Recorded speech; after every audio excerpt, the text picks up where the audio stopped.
puntualidad y su bienvenida.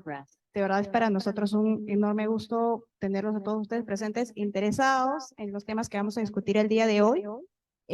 Así que nada, voy a presentar en primer lugar los ponentes que nos van a acompañar el día de hoy, la doctora Mercedes Herrera, el doctor Vladimir Padilla y el doctor Lino Carlos Caro. Y antes de dar pase a nuestra primera ponente, quisiera llamar a nuestro director de comisión, Genaro Ríos, para que nos dé unas breves palabras de apertura del primer día.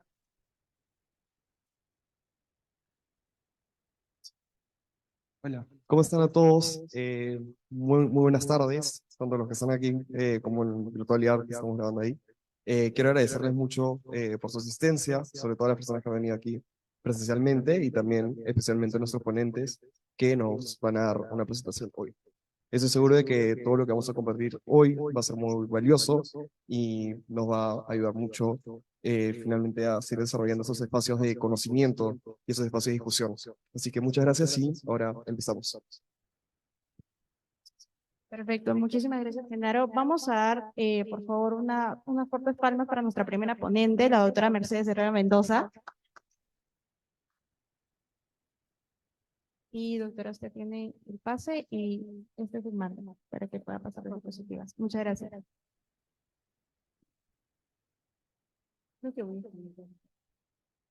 Buenas tardes con todos. Muchas gracias a los miembros de Forseti por la invitación para participar en este evento de hoy. Bueno, yo soy abogada penalista y la verdad he sido profesora de pregrado hace muchos años y siempre tengo una añoranza por las clases de pregrado que ya no las he dado hace bastantes años, por lo menos 7 años que no dicto en pregrado. Y además con la pandemia siempre es grato volver a encontrarnos en un evento de esta naturaleza, ¿no? Presencial. Además, habrán hecho su esfuerzo de venir hoy, que es el partido, y seguramente muchos estarán ahí a la expectativa, ¿no? del clásico, incluyendo a los expositores que nos acompañan aquí también.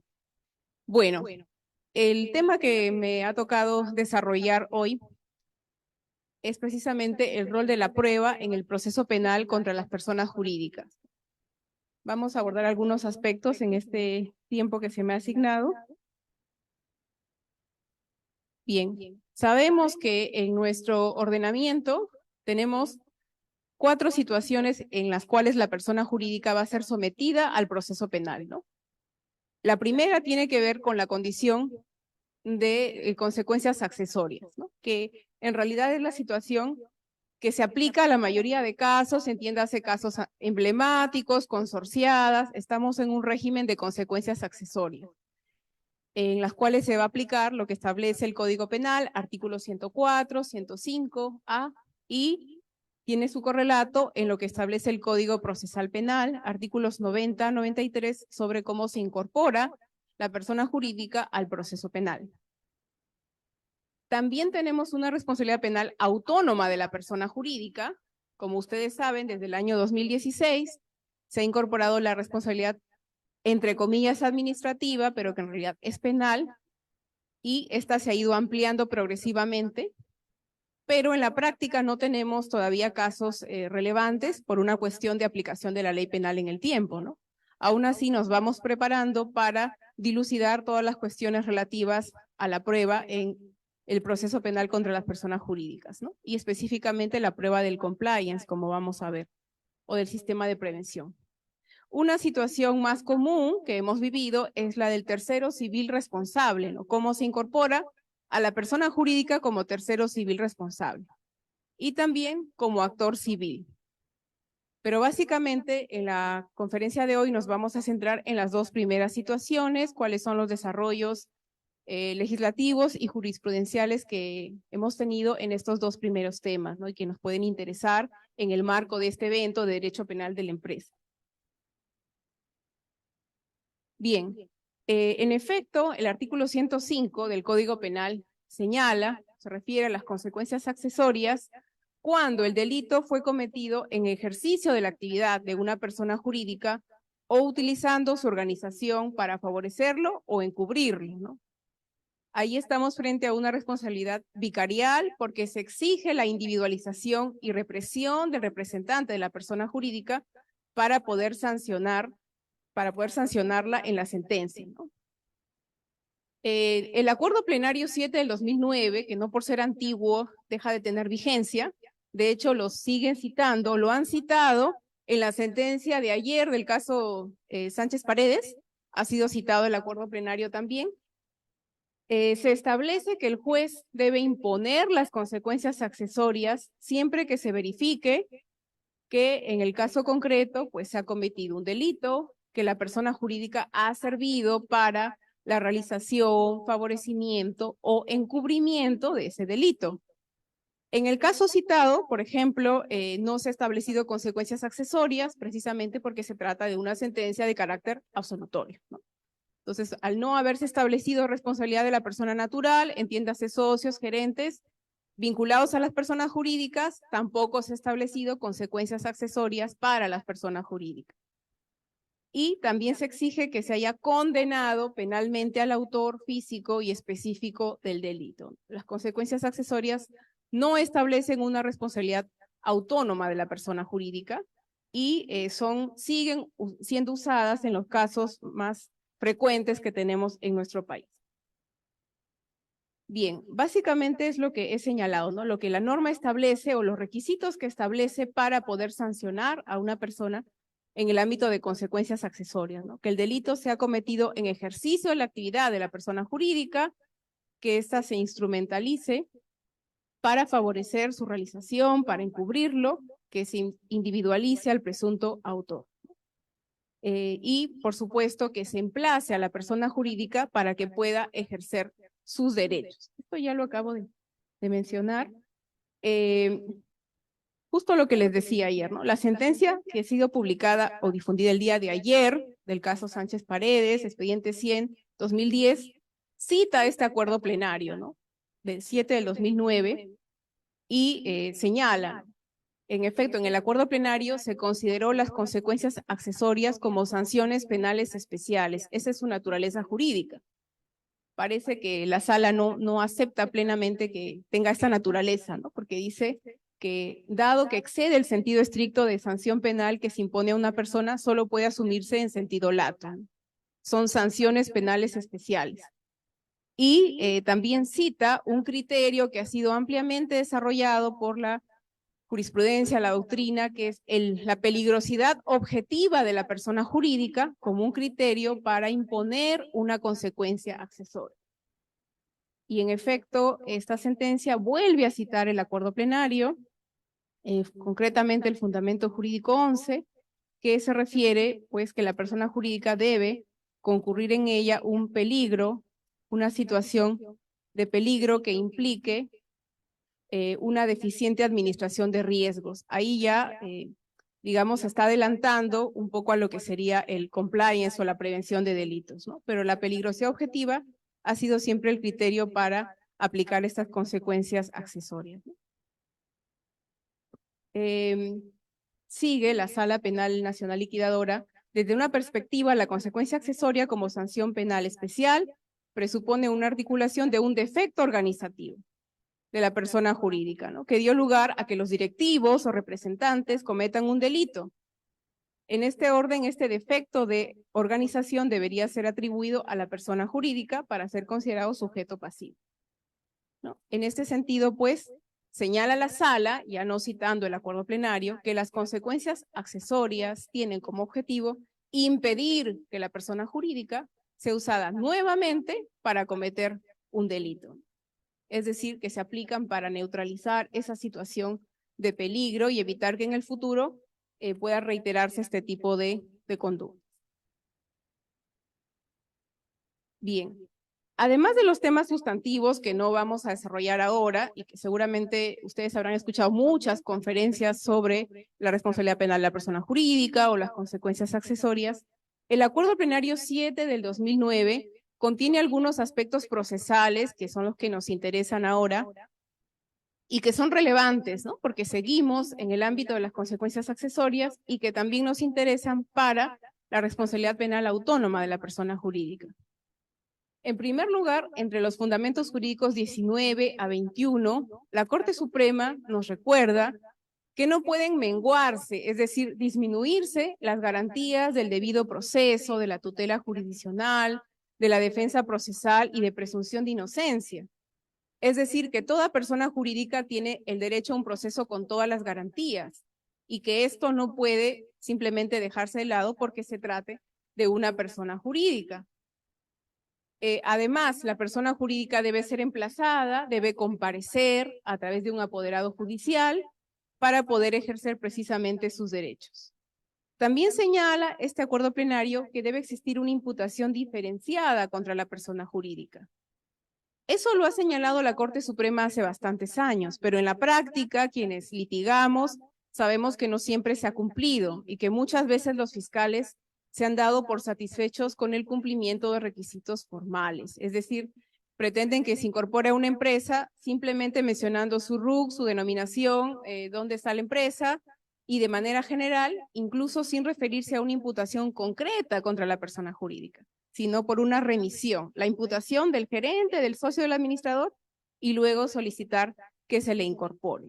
Esto en la práctica se ha dado mucho. Por eso es que este acuerdo plenario es tan importante, porque luego en la jurisprudencia sí se ha ido recogiendo, ¿no? Luego voy a citar un caso en el cual, bueno, se desarrolla este acuerdo plenario y se acoge una situación particular en relación a las consecuencias accesorias y la incorporación de la persona jurídica.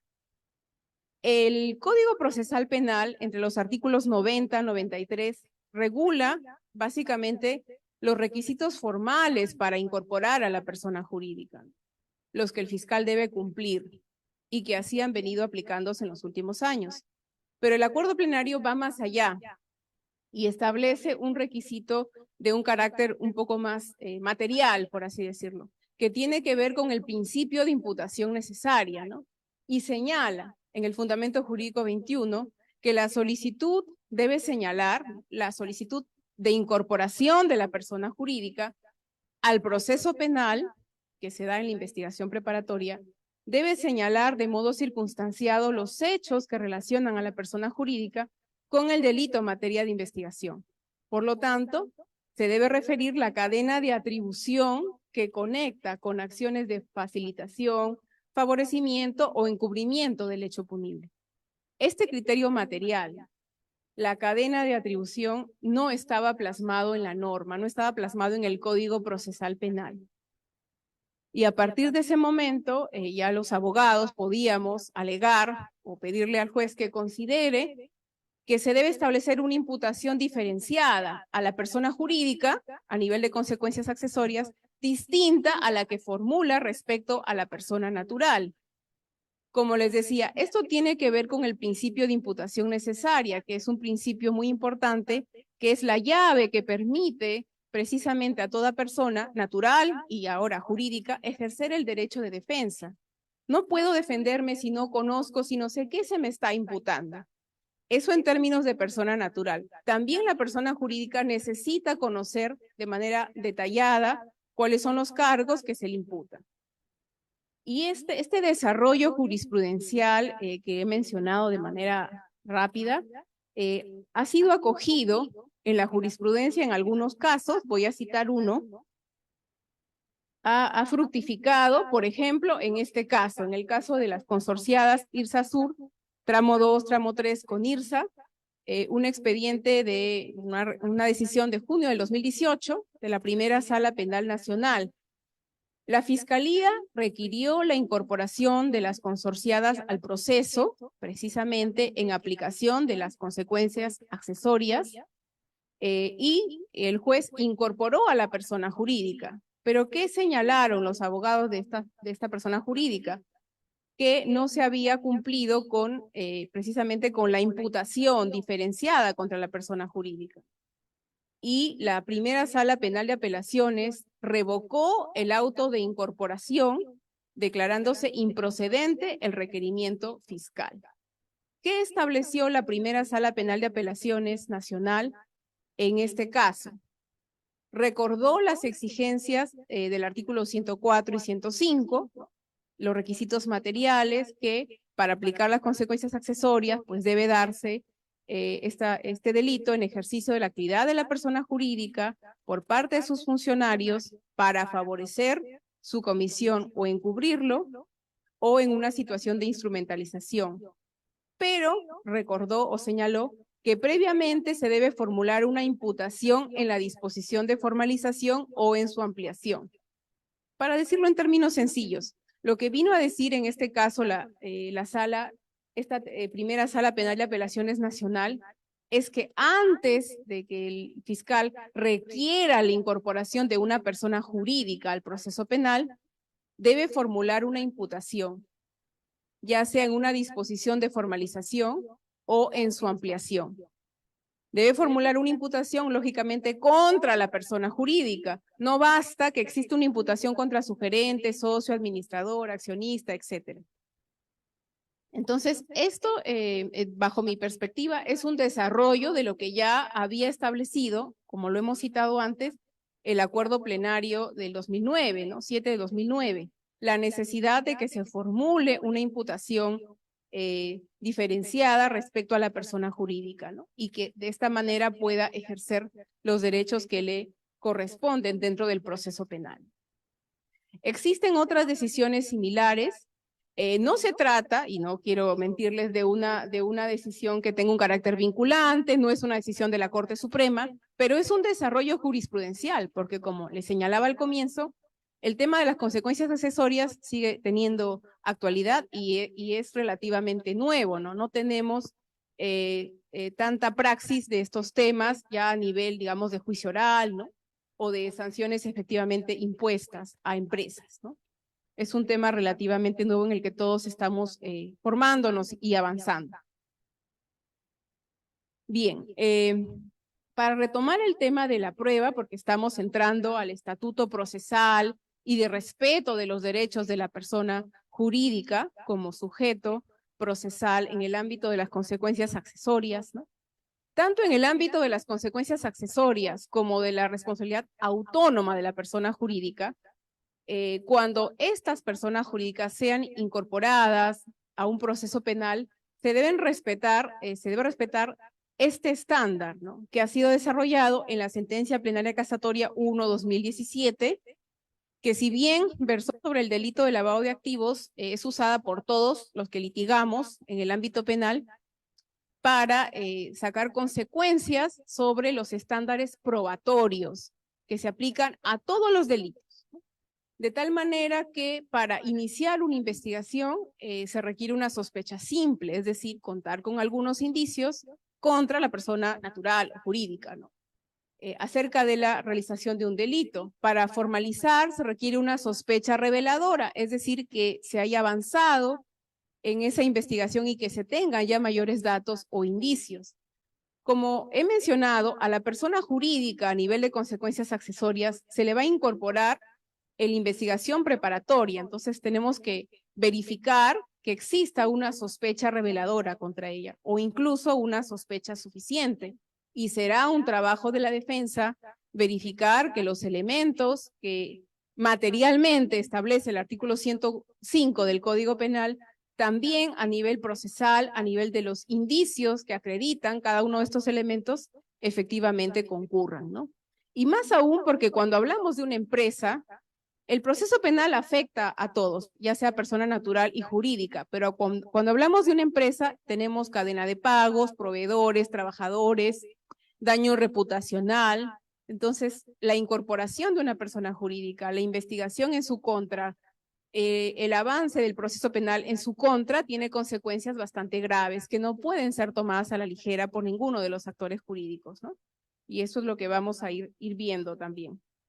Evidentemente, para establecer una sentencia, ya sea a nivel de consecuencias accesorias o de responsabilidad autónoma de la persona jurídica, se va a requerir que se llegue a la convicción más allá de toda duda razonable, de que esa persona jurídica ha realizado ese delito, ¿no? Ya sea con los criterios de las consecuencias accesorias o de una responsabilidad penal autónoma. Pero el estándar se debe respetar de esa misma manera.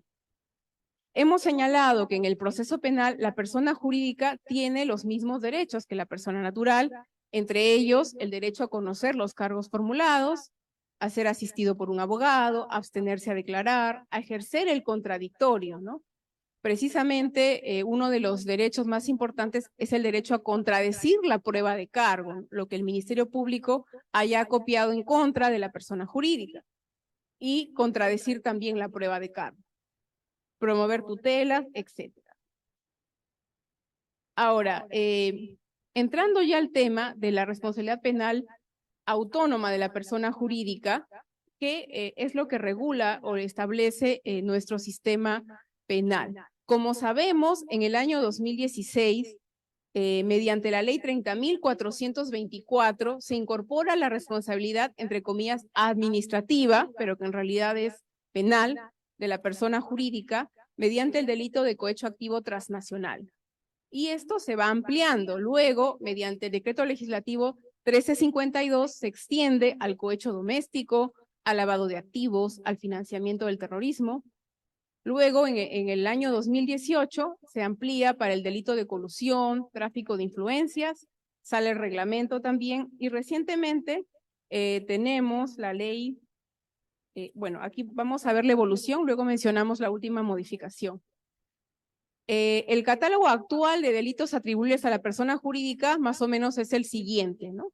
Comprende estos delitos: cohecho activo transnacional, cohecho activo genérico, cohecho activo específico, pero como ustedes se van dando cuenta, el ámbito temporal de entrada en vigencia de la ley es relativamente reciente. Por eso es que no tenemos todavía casos propiamente de responsabilidad penal autónoma de la persona jurídica, ¿no? Pero nos estamos preparando y formando para ello. Se incorpora el lavado de activos también, el financiamiento del terrorismo, tráfico de influencias, colusión. Y la última modificación a la ley 30.424 la tenemos de mayo de este año, que es la ley 31.740, del 13 de noviembre del 2023, la cual incorpora varios delitos, ¿no? Entre los que pueden mencionarse el delito de contabilidad paralela, atentados contra los monumentos arqueológicos, extracción ilegal de bienes culturales.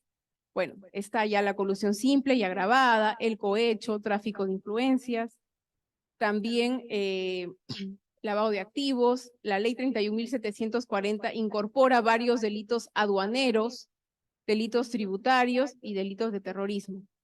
Ahora, esta ley, la última modificación del 31.740, todavía se encuentra actualmente en un periodo de vacatio legis, porque la propia norma establece que va a entrar en vigencia 6 meses después, es decir, el 13 de noviembre de este año. Todavía no entra en vigencia, pero ya las empresas y los socios, gerentes, compliance officer, etcétera, están advertidos de que realmente hoy en día la persona jurídica podría responder más o menos por 40 delitos, ¿no? Conforme a la última modificación, que también tiene algunos aspectos procesales que vamos a ir viendo.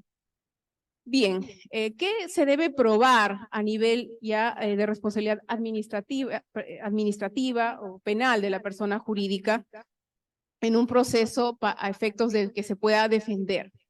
El Ministerio Público lo que va a probar, o la carga probatoria que tiene, se refiere al hecho de conexión o al hecho propiamente delictivo que vincula a la persona jurídica, como es el delito cometido por el socio, director, administrador, representante, ¿no?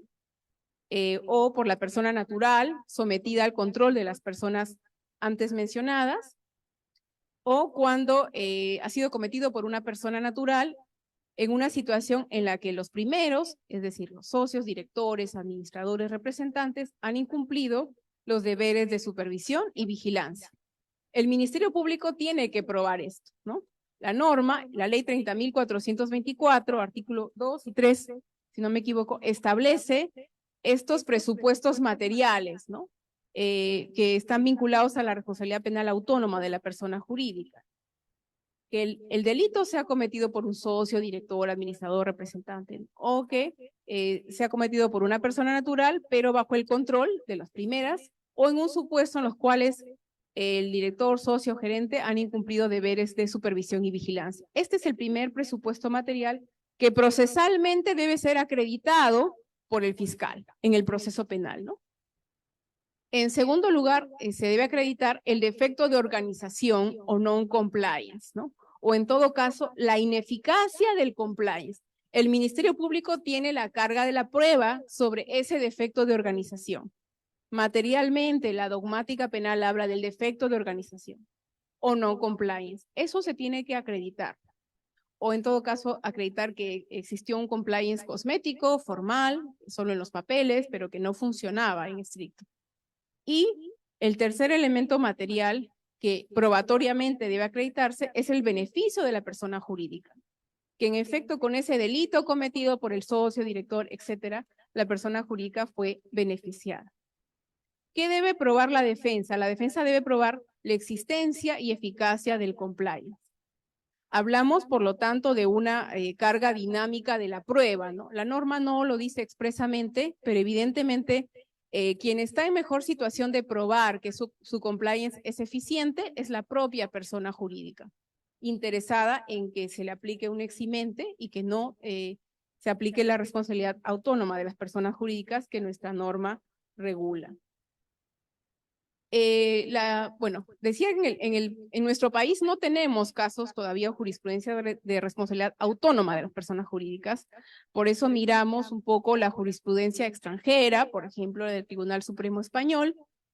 En este caso, sentencia 4116-2022, caso del año pasado, se recuerda, ¿no?, que lo central en la imputación contra una persona jurídica es establecer el defecto de organización o funcionamiento en que incurra la persona jurídica en el ejercicio de su actividad, ¿no?, o sobre la gestión, el control, la supervisión o vigilancia para la prevención del delito.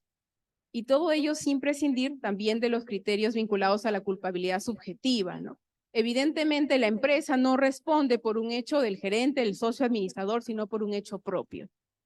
Bueno, y no voy a entrar a la discusión de si es plenamente autónoma o no, porque ya ese tema ha sido bastante debatido, ¿no? Se tratará, por tanto, de una indagación sobre aquellos elementos organizativos, estructurales, que han posibilitado un déficit de los mecanismos de control y gestión.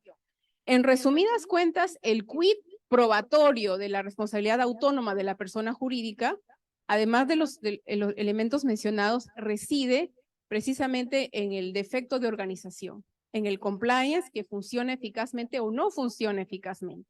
El Ministerio Público va a probar que no tienen un compliance o no funciona o no ha sido implementado correctamente, y la defensa va a acreditar lo contrario, ¿no? Lo que sí también ha señalado el Tribunal Supremo Español en la sentencia 613-2016, que la acusación no puede desentenderse de probar el núcleo de responsabilidad de la persona jurídica. Es decir, no es que se le pueda eximir al fiscal de probar el defecto de organización o la ausencia de una cultura de prevención. No hay una inversión de la carga de la prueba, ¿no? Esto es importante tenerlo en cuenta. Y bueno, en nuestro país se puede decir lo mismo, ¿no? Si bien hay una distribución probatoria o en razón de que la propia persona jurídica está en una mejor posición de probar que tiene un compliance, eso no significa que el Ministerio Público no deba probar nada. Bien, la SMV el año 2021 publicó unos lineamientos generales que detallan los elementos mínimos del modelo de prevención. Ese también sería otro tema de otra conferencia, pero en líneas generales, como estamos refiriéndonos a la prueba, si ustedes son abogados de una persona jurídica investigada, ¿qué van a probar o dónde van a poner todos sus esfuerzos? Nos vamos a ubicar o vamos a tener en cuenta estos lineamientos que ha establecido la SMV sobre el modelo de prevención. La SMV nos habla de un liderazgo de la alta dirección, ¿no? La alta dirección debe comprometerse en la implementación, el diseño del modelo de prevención, debe nombrar un encargado de prevención, ¿no? Y luego en el proceso se tendrá que probar que existieron o que existen todos y cada uno de estos elementos, ¿no? Que existe un encargado del modelo de prevención, que existe una gestión de riesgos que funciona, que no es solo papel, que existen políticas, procedimientos, controles, por ejemplo, un canal de denuncias anónimas, que se ha implementado cuando corresponde la debida diligencia. Se tendrá que probar la capacitación y difusión de esta cultura de prevención entre todos los trabajadores, el monitoreo y evaluación de estas políticas. En fin, estos elementos son los que básicamente se van a tener que probar y los que también la SMV va a evaluar cuando la empresa alegue tener un modelo de cumplimiento, ¿no? Que es el siguiente punto que vamos a ver. La prueba del compliance eficaz se podrá postular durante la investigación preparatoria y se actuará en el juicio oral. Porque, como todos ustedes saben, el momento procesal para ofrecer la prueba es precisamente, bueno, es en la etapa intermedia, ¿no? Pero desde la investigación preparatoria podrán prepararse o recabarse los elementos de convicción y luego se actuarán en el juicio oral. Aquí hay un tema interesante que tiene que ver con el informe de la SMV sobre el modelo de prevención. La 30.424 establecía que la SMV iba a realizar un informe sobre el modelo de prevención, ¿no? Que va a tener el carácter de pericia institucional, más allá de que la persona jurídica también pueda plantear una pericia de parte, etcétera, ¿no? Este informe se señaló en la disposición complementaria final octava. La SMV se señala que está facultada para emitir un informe técnico con calidad de pericia institucional. Y de acuerdo a la redacción original de la 30.424, este informe constituía un requisito de procedibilidad para decidir si se formaliza o no la investigación contra una persona jurídica. Esto estaba así redactado en la 30.424, pero ha sido modificado por la ley 31.740 en mayo de este año. Y actualmente este informe técnico ya no es un requisito de procedibilidad. Sigue siendo una pericia institucional, sí, pero ya no es un requisito de procedibilidad. De tal manera que se ha introducido el artículo 19 que señala lo siguiente. El informe técnico emitido por la SMV es valorado por el fiscal y el juez junto con los demás elementos probatorios incorporados en la investigación o el proceso. Es decir, es un elemento de convicción más, no tiene ese carácter de requisito de procedibilidad.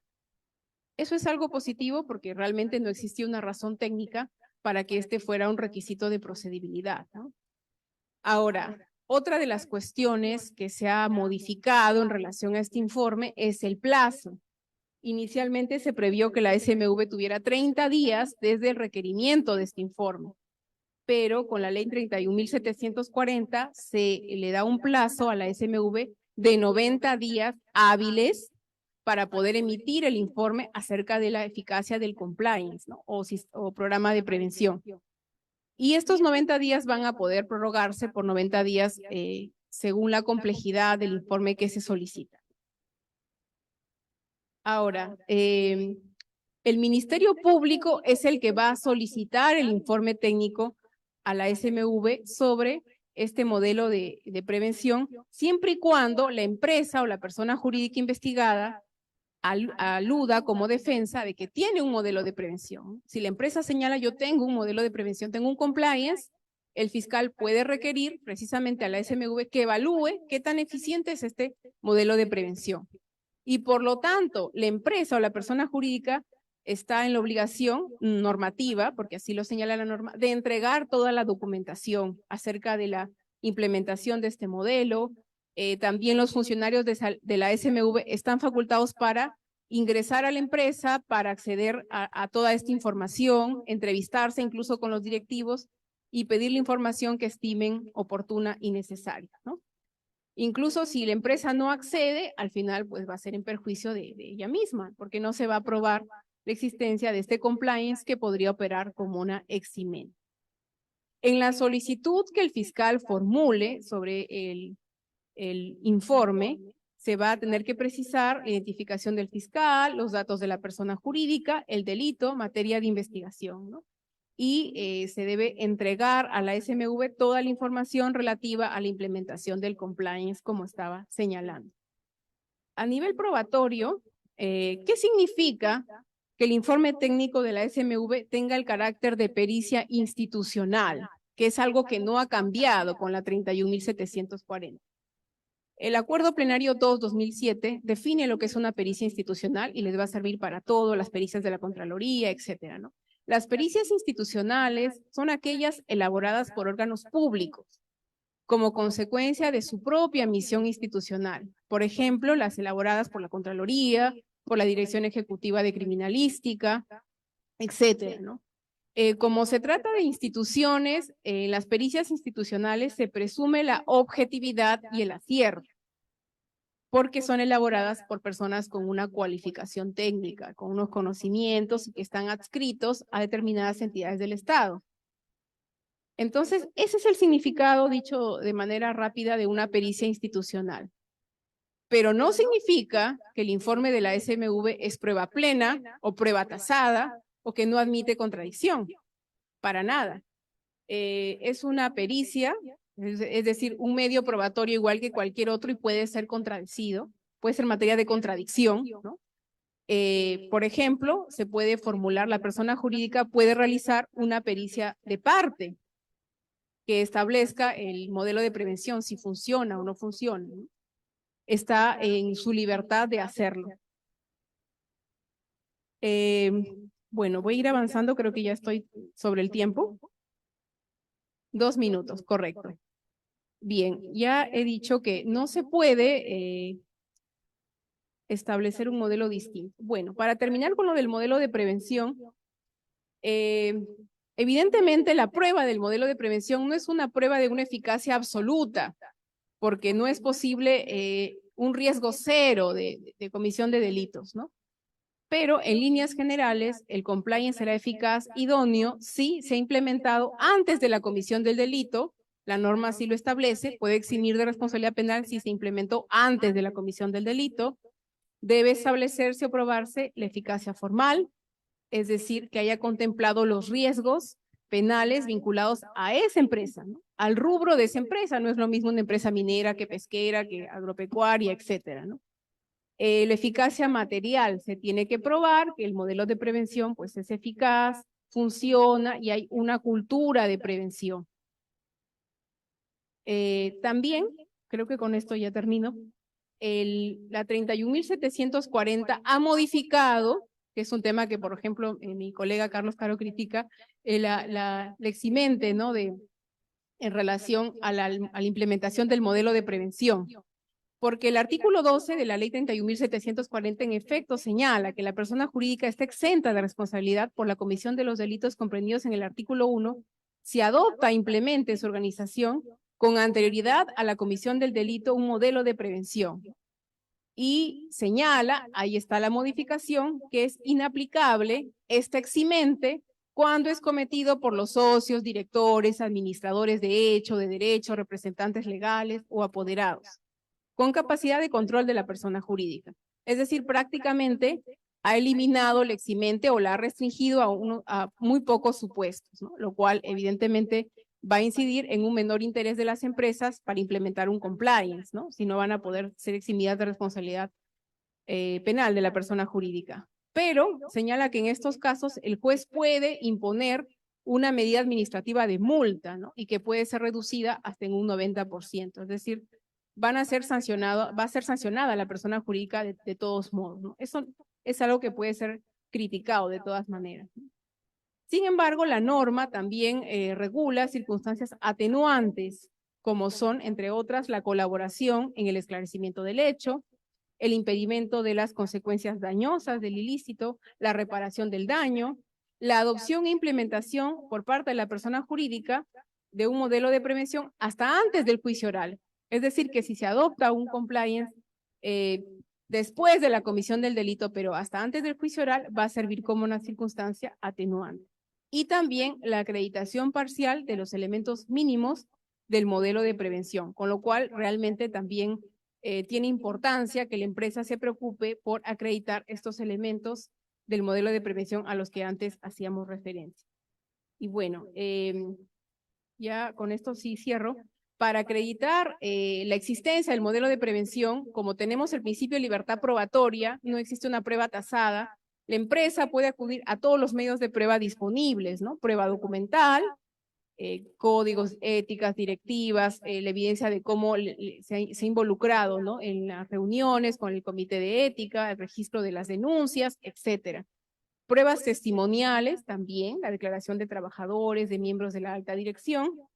Y por supuesto, la prueba pericial.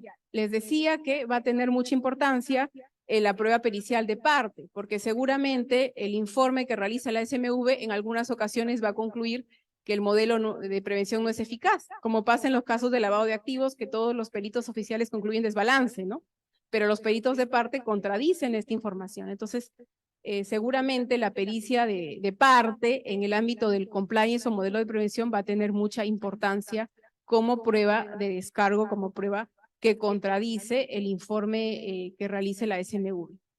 Bueno, muchísimas gracias por la atención y quedo ya en cualquier pregunta. Sí, claro que sí.